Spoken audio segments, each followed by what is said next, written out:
Hey, Paul Peck here again. Today I'm going to show you how I skip trowel that crazy ceiling after I repaired the tape joints. Even though they yellowed after I did the repairs, I'm just going to go ahead and skip trowel this whole ceiling and use a stain blocking primer. I'm using a Hawk and a 14-inch drywall taping knife and a scooper that I picked up off of Amazon. I will leave a link to my Amazon store that has all the equipment that I use. Basically, I'm just going to get the skip trowel up there and then I will knock it all down once I've got probably a 4 or 5 foot section done. I usually just run out what I have on the Hawk and then go ahead and knock it all down so there's no bumps or indentions going on. You can see the ceiling has some ridges on it from the skim coat because I did not sand it, and I only did one skim coat over the skip trowel texture on the original ceiling. That's a good thing about skip trowel. You don't have to do any sanding, and actually those ridges kind of give the ceiling a unique look. I love skip trowel because it's like a Mediterranean look to it, and so it goes good here in Florida and other places around the country. I'm barely putting any mud on the knife, just probably about a 1-inch wide spot, and then I'm light pressure and not much of an angle. I'm just gonna have to watch it and see. It's kind of hard to explain exactly, but you can see there's not much of angle on the knife at all.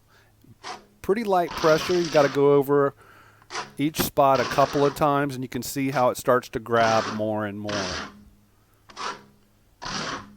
Honestly, I think this is a great DIY texture if you're doing your own ceilings. A lot easier than spraying a knockdown or anything like that, and a lot less messier.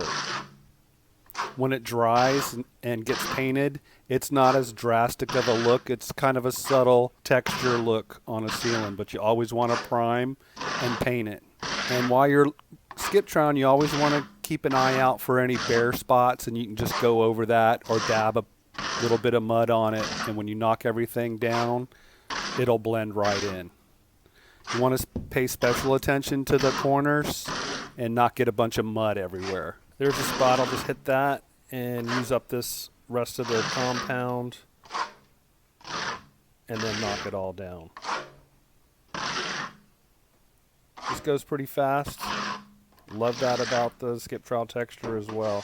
You can see I've run the mud that I put on the Hawk, and I'm going to go ahead and knock it down now, going the opposite way that I applied it. Light pressure again. You just want to be sure to have enough pressure to make it all nice and consistent and take down any chunks or bumps. All right, I'm not going to do the whole ceiling for you, but I'm going to show you this last little section. That way you can get a feel for going up against the corners, and stick around because I'm going to show you how this whole ceiling turned out after I skip trowel. The skip trowel goes super fast actually. I think it took me about less than 30 minutes to skip trowel this whole ceiling, and it's a pretty good size ceiling as far as length. It's only a couple sheets wide, but about 2 or 3 12-foot sheets of drywall long. Again, I'm paying special attention to the corners. I'm looking for spots. That's when I know if I need to go over it. But if it's a small spot, you don't want to keep going over it, because what's going to happen is you're going to end up getting a big blob. And there's the skip troweled ceiling. Once that dries, it's going to dry same color as the joint compound underneath, because I used all-purpose joint compound from the same manufacturer, USG. Let me know down below in the comment section if you have any questions, and also what you think about the skip trowel texture. Subscribe for more skim coating and drywall tips. Thanks for watching.